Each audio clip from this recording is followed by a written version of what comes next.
first we are going to study about the preparation of potassium permanganate. Sodium chromate we are getting converted into sodium dichromate. So what is this? This is sodium. Sodium sulfate is less soluble. It will crystallize out first. Chromite ore. Then mix it with sodium carbonate and air and heat it. You will get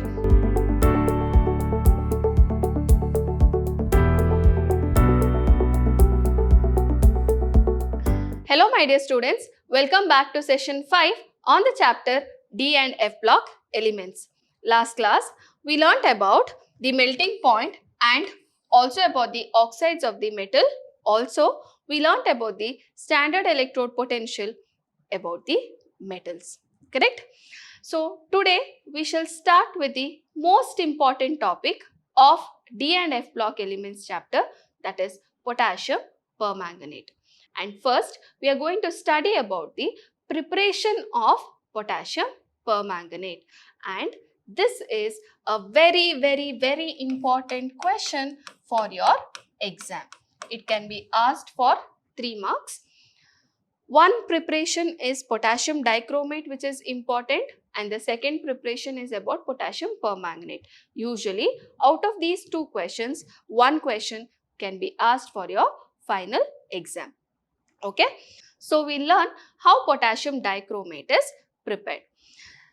The preparation involves 3 steps. So the first step is where you are taking the chromite ore.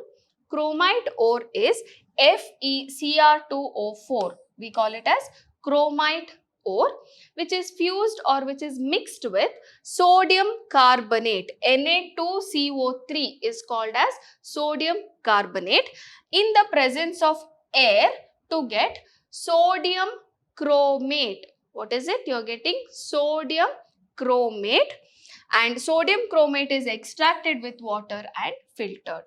So what we are doing is we are mixing chromite ore. What is this? Chromite ore with sodium carbonate and air. When these 3 react with one another, it will form sodium chromate, Na2CrO4. Remember, sodium chromate or sodium dichromate, when I am writing, always Na2 is there. Okay, so Na2CrO4 is called as sodium chromate. Fe2O3 is formed, that is iron. What is there in the presence of oxygen? You will get iron oxide, that is Fe2O3. Okay, so you will get ferric oxide and carbon dioxide from sodium carbonate, that is heated, isn't it? So sodium carbonate will decompose to give carbon dioxide gas.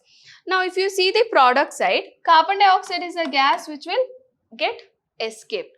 Now you have 2 of them, that is sodium chromate and iron oxide. So ferric oxide is the one which is insoluble in water, but sodium chromate is soluble in water. So once the products are formed, you mix it with water. Sodium chromate, whatever is there, will go into the solution and ferric oxide will remain as it is. So now you filter the solution what is there, that is sodium chromate what you have, and the ferric oxide is separated.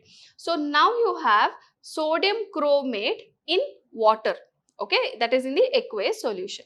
So step 2 we will see the yellow solution of sodium chromate which we have. Okay, and that is acidified with sulfuric acid to get an orange colored solution of sodium dichromate. So what we are doing?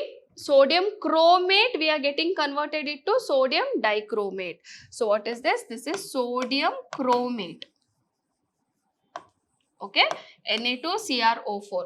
For this we are adding acid, that is sulfuric acid. You will get sodium dichromate. Sodium dichromate. Okay, sodium sulfate and water. See here the balancing is very easy. That is, you have to remember to add 2 for sodium chromate. Rest all there is no balancing numbers. That only for step 1 if we observe. In step 1 balancing you really need to remember. See, writing an unbalanced equation is equal to not writing the equation at all. So even if one number is missing, you lose your 1 mark which is allotted for this one step. So you remember first one for for chromite ore you add 4. Then the others you can balance it very easily because 4 twos are 8. So this will become 8 because only one chromium is there. And when this you have added 8, Na2 is there. Even sodium carbonate also will become 8. Iron is 4, so this is 2 twos are 4. And when carbon is 8, again carbon dioxide will become 8. And you have to remember oxygen is 7. Or just by heart the values as 4, 8, 7, 8, 2, 8. 4, 8, 7, 8, 2, 8.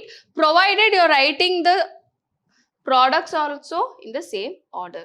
So it's very important to remember the numbers which is used for balancing. Okay. So second step, if you observe here, only one number for sodium chromate is added. Rest all, if you write the products properly, it is a balanced chemical equation. Now in the product side, you see you have sodium dichromate, sodium sulfate and water. So how do I separate sodium chromate from sodium sulfate? I'll heat this solution. Once the product is formed, I will heat the solution. Okay, then allow it to cool. When it is allowed to cool, sodium sulfate is less soluble. It will crystallize out first. Okay, so sodium sulfate will form crystals. Sodium dichromate will go into the solution. So now we filter it. You will get sodium dichromate solution. Correct? So sodium dichromate solution we will get. For that sodium dichromate solution, now step 3 we have to do. That is, it is treated with potassium chloride. I want potassium dichromate. I don't want sodium dichromate. But I have got sodium dichromate, isn't it? So sodium dichromate I will take, treat it with potassium chloride. I will get potassium dichromate and NaCl is precipitated out. Okay, so what will happen? Sodium dichromate, you add potassium chromate, potassium will replace sodium to get potassium dichromate and sodium chloride is precipitated out, which is less soluble. Thus, in the solution you will get what? Potassium dichromate, which can be evaporated and you can get solid potassium dichromate crystals. Okay, so again I am going to revise this for you all because it's very, very, very important. First we take chromite ore, then mix it with sodium carbonate and air and heat it. You will get sodium chromate, ferric oxide, carbon dioxide. Now mix it with water. Solid sodium chromate will go with water to form aqueous sodium chromate solution, which is yellow color.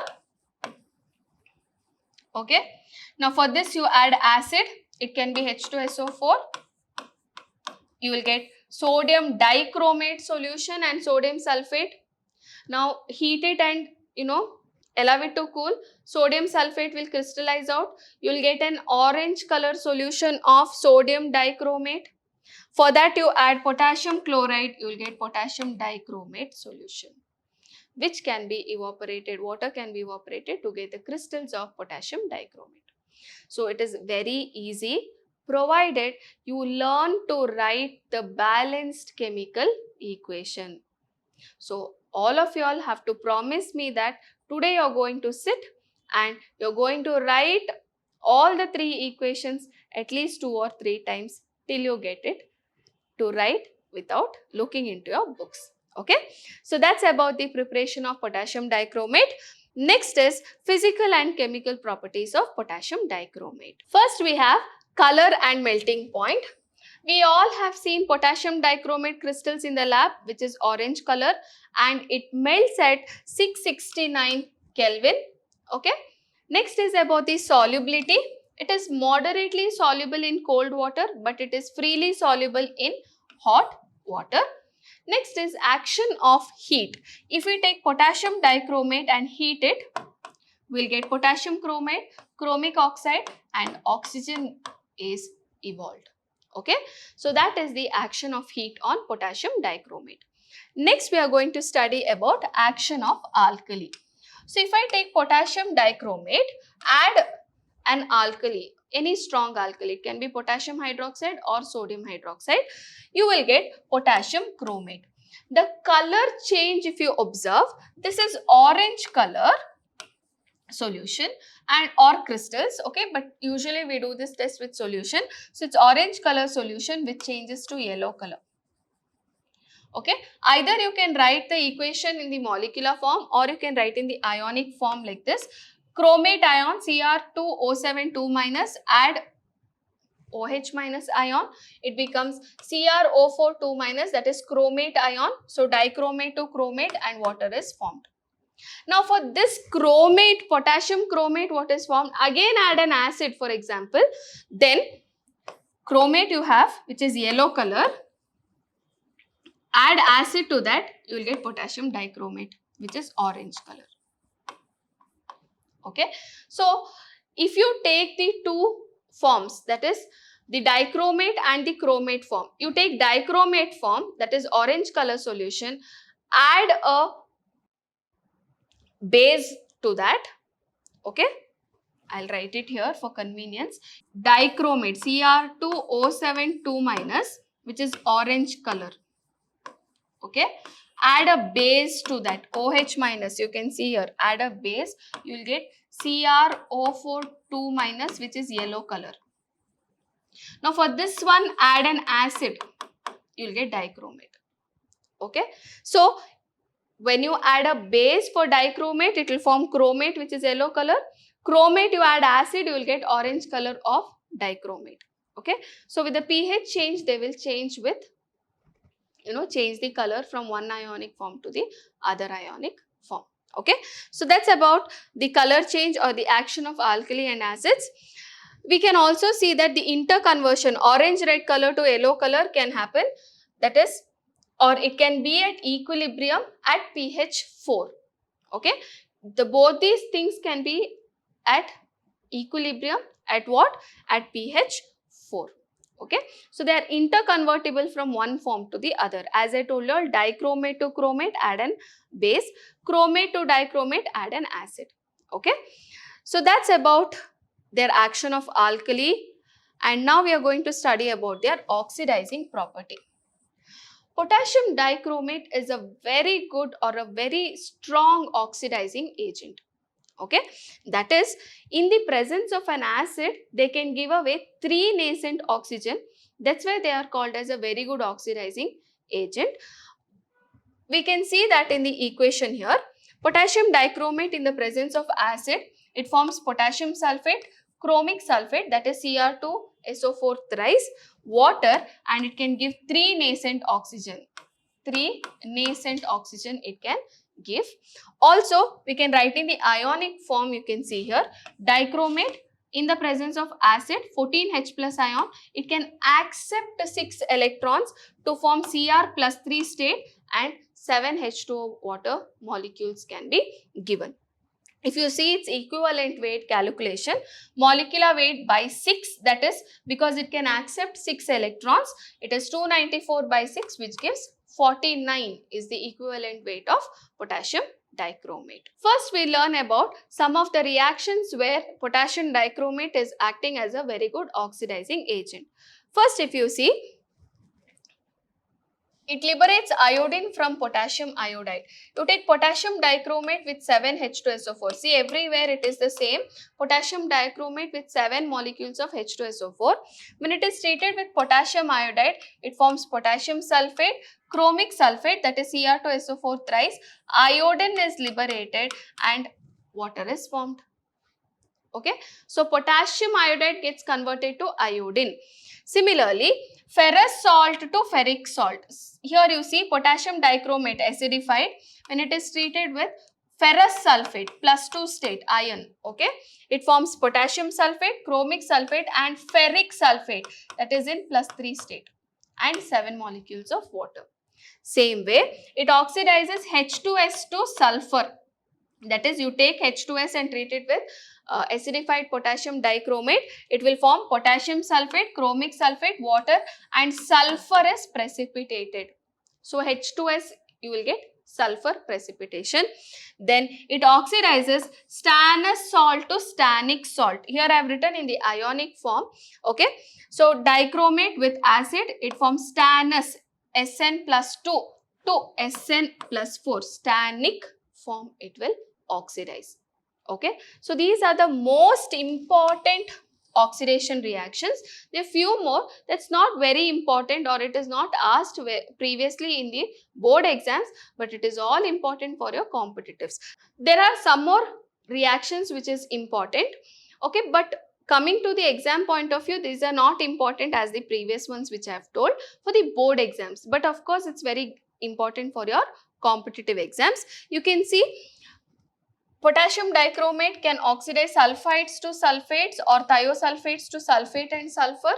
Example we have given, sodium sulfite, it can oxidize to sodium sulfate. Similarly, it can oxidize nitrate to nitrate. So nitrite is NaNO2 and nitrate is NaNO3. And also it can oxidize halogen acids to halogen, that is HCl, you can see it gets oxidized to chlorine. So there are some more reactions which is important for your competitive, but for board exams this is sufficient, or the first 4 reactions which I told, that is the most important reactions for your board exams. Okay. Next is structure of chromate and dichromate ion. Chromate is CrO4 2 minus. You can see it has got a tetrahedral structure. Okay. Chromium with 4 oxygen atoms, or I can also put it as 4 oxygen atom with the 2 minus charge, or I can also write dichromate Cr2O7 2 minus. You can see chromium you have 1, 2, 3, 4, 5, 6, 7. One oxygen atom is bridged between the 2 tetrahedral structures, and you can see there is 2 minus charge, or you can put it in this way where you can see oxygen atom is acting as a bridge between the 2 chromium atoms in the structure with 2 minus charge. So this is the structure of chromate as well as dichromate ion. Okay. Next class we'll be learning about potassium permanganate, that is how is it prepared, and also about its properties in the next class. Okay. Thank you, my dear children. I hope you have understood today's class. Stay tuned, stay focused.